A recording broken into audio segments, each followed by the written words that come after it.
Chapter 23, Winds of Change, Part 4. Parallel to the climax of my duel with the King of Clubs, my friends were about to face an equally challenging foe, while they protected the castle as I had instructed. Being occupied as I was meant that I could do nothing to persuade the Queen of Spades away from the castle once her eyes were set upon it. Consequently, this meant, of course, that they would have to face the other half of the Black Royalty alone. From the back of her Jabberwocky, the Black Queen looked down in disdain as she soared high over the castle.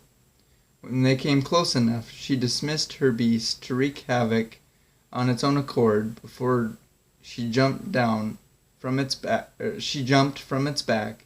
turning into smoke in midair, and floated down to the front entrance.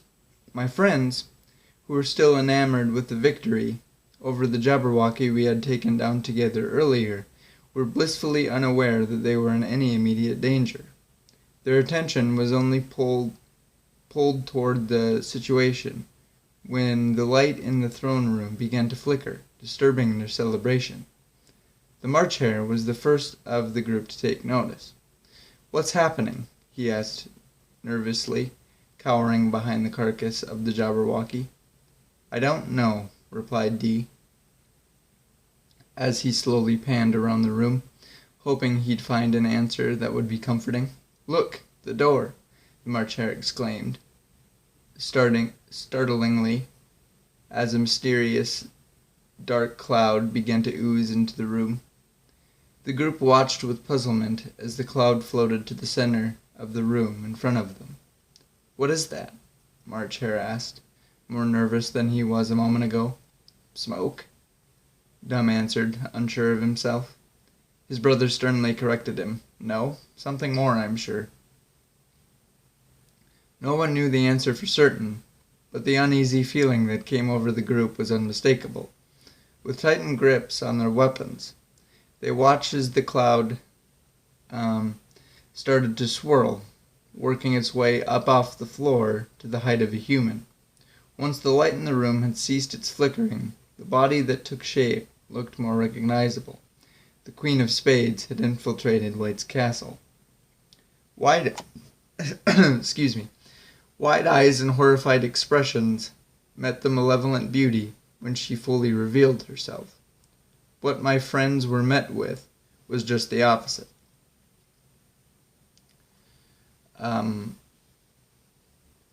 She caught the four of them in her gaze and smirked, appearing to be very pleased at the sight of the small number defending the castle instead of the large army she was expecting.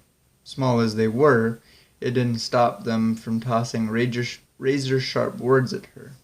"Leave this place, witch," Dumb yelled. "You're not welcome here," Dee finished. The Dormouse, who was standing on the carcass near the hare, was quick to diffuse their hopes of scaring her off.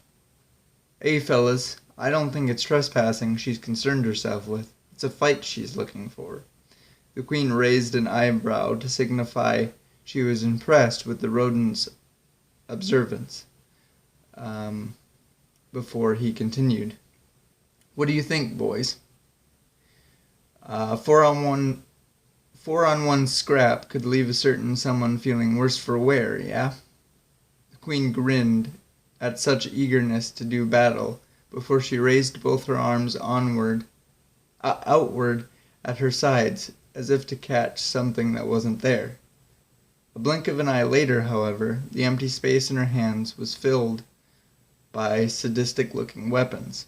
From the air came the dark, elongated shapes of whips. These instruments of pain and suffering were unlike anything the group had seen before. Each section, from handle to tail, was linked together with plated razors that were sharp enough to slice through the toughest armor and split the finest of hairs.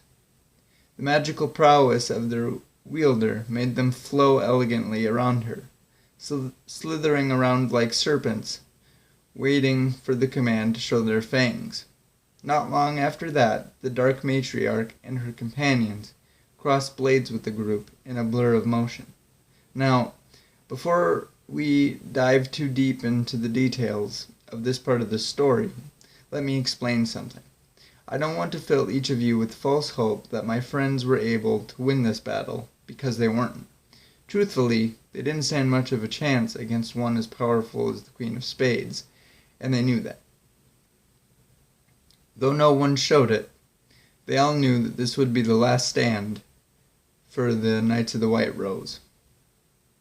I imagine that going up against the Queen was much less about killing her and walking away, and more about buying me time and obeying the order to keep White's castle and throne safe, no matter the cost. I couldn't ask more of them than what they gave that day. So, now that you know the outcome, let's fast forward to the beginning of their end. Like a spider waiting for a naive fly to wander into her web, the Black Queen's actions were conducted with patience, knowing that haste would be a mistake against the 4-on-1 handicap she faced. Instead of chasing her adversaries around the room, she decided to let them come to her. Giving only enough offense to keep them busy, she used her whips like a hunter would use a baited trap, with the Tweedles and the Dormouse wisely keeping the fight a sort of long-distance affair that left one soul to foolishly come too close and spring the trap. The March Hare had mistaken stupidity for bravery and confidence, and before he could correct his error, the spider had caught the fly in her deadly grasp. It began with the flick of a wrist, as one of the Queen's bladed serpents was sent to coil tightly around the hare's neck.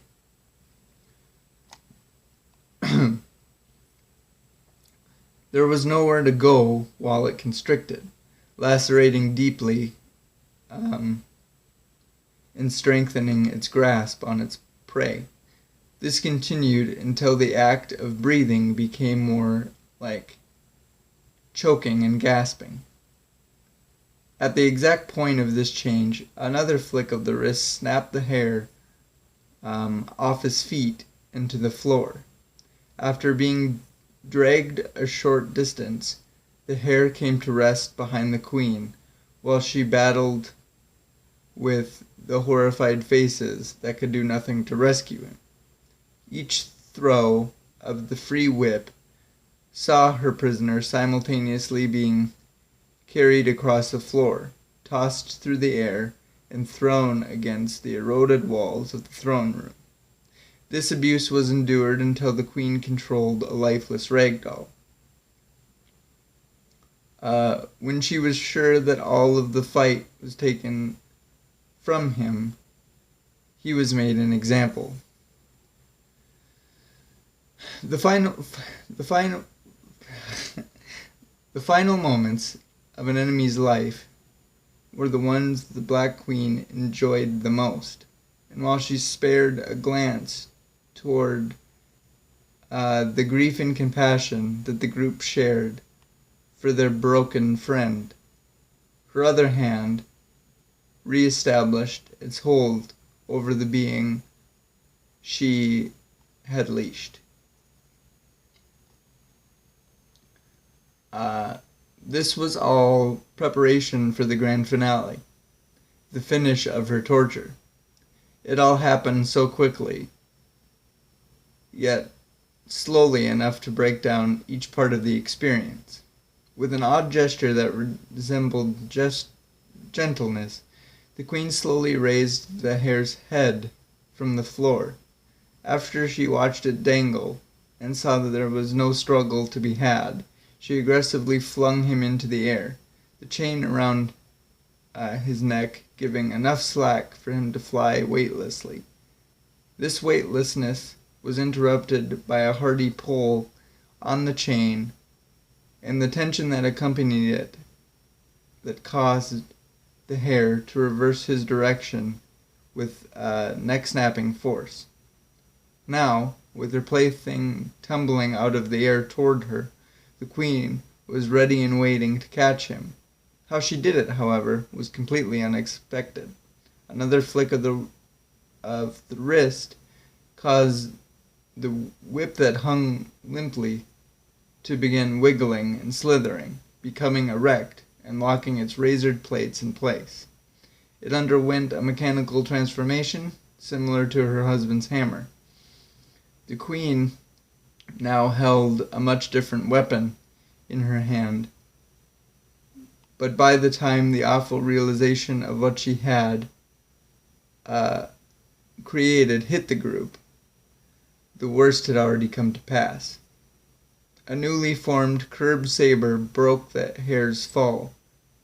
Having the sword enter his gut brought new life to the otherwise nearly unconscious animal. His eyes grew wide and mouth dropped open as both gravity and the whip around his neck pulled him down the blade.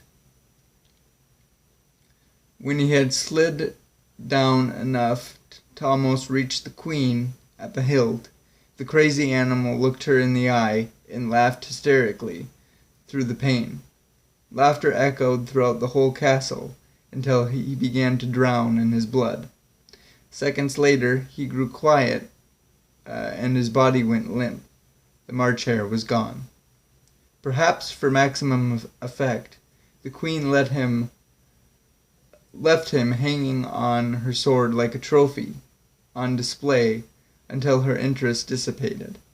Then she promptly discarded him by releasing both her sword and her whip from his body. Screams of torment could be heard from the dormouse before the hare even hit the ground. Stepping over his body as though he meant nothing, the whip changed to mirror its brethren. When the queen was ready and holding two identical sabers, she stared sadistically at the group, waiting for her next opponent to step forward. "I'll cut your heart out, you miserable hag," the dormouse erupted as he slipped the grasp of the Tweedles and charged towards the queen. He scurried across the floor so quickly Dee and Dum knew they had no chance of holding him back a second time. They could only watch as another of their friends marched off to battle alone. I should mention that the reason they were once again unable to help was that the dormouse met the queen in such a frenzy it caught even her by surprise. If it wasn't for her keen eye, he could have easily turned invisible. The speed of the raw, emotion-fueled combat soon grew out of hand. Though she was composed on the inside of the fight, from the outside she was flailing wildly, spinning and slicing the air. The two gathered so much momentum that they started involuntarily moving, first out of the throne room, then down the hallway and into the armory, leaving the Tweedles behind. They had to jog to stay close by. By the time they reached the edge of the armory, the queen had struggled to keep up with the dormouse's rage. Feeling her physical form becoming overwhelmed, she decided she could no longer humor a rodent dictating the pace of the fight. Turning to her smoke form for help, she smothered the mouse with her cloud, and together they flew into the courtyard. Releasing him at the far end, her goal was to disorientate him, so she could collect herself at the opposite end. While she regained her solidity, the mouse choked his way to his feet, just in time to watch the twins be sent in different directions after a failed attack from behind. "Come on, Dormouse," he yelled, in a half-fatigued chuckle and half-sob. "You killed my friend, and I said I was going to cut your heart out before this is finished. So come on, you filthy wench. Let's finish this little dance, eh? Mano y moso.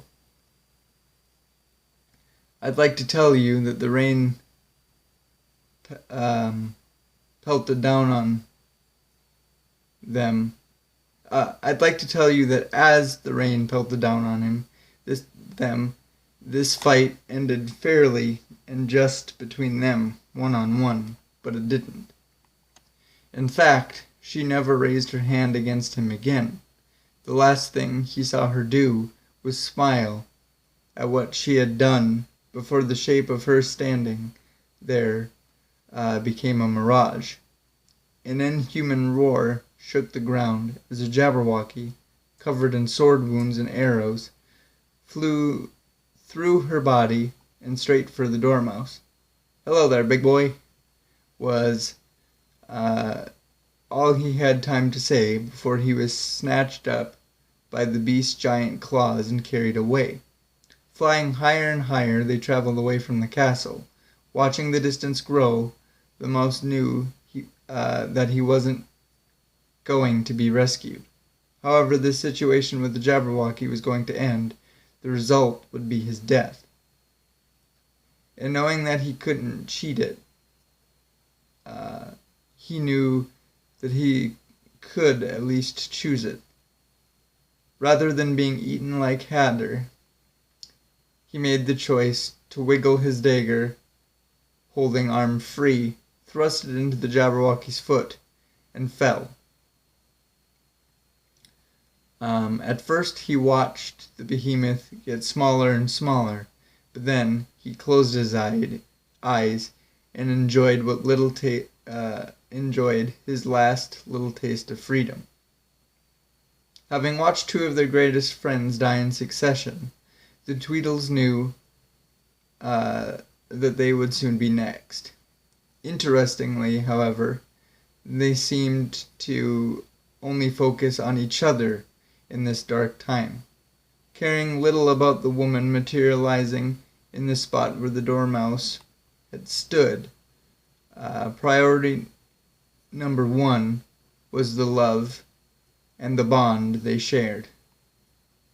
"Are you with me, brother?" Dee asked quietly. Tears filled his eyes as he held out his arm.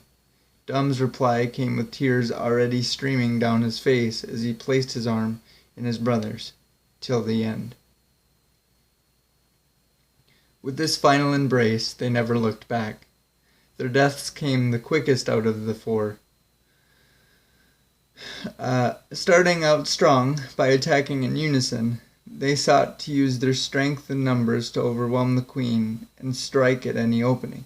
Unfortunately, she was ready for this strategy and adjusted quickly to block and parry everything that was thrown her way without breaking a sweat. The fatal error for the twins was when they mistakenly thought they had her where they wanted her. Swinging their axes at the same time forced the Queen to contort her body, bending backward to avoid the collision of the axes crossed inches from her face.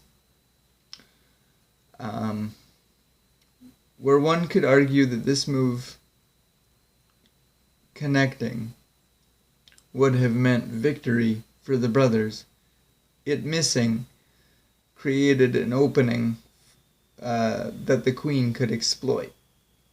With another grin, she once again shed her solid form and teleported out of the predicament.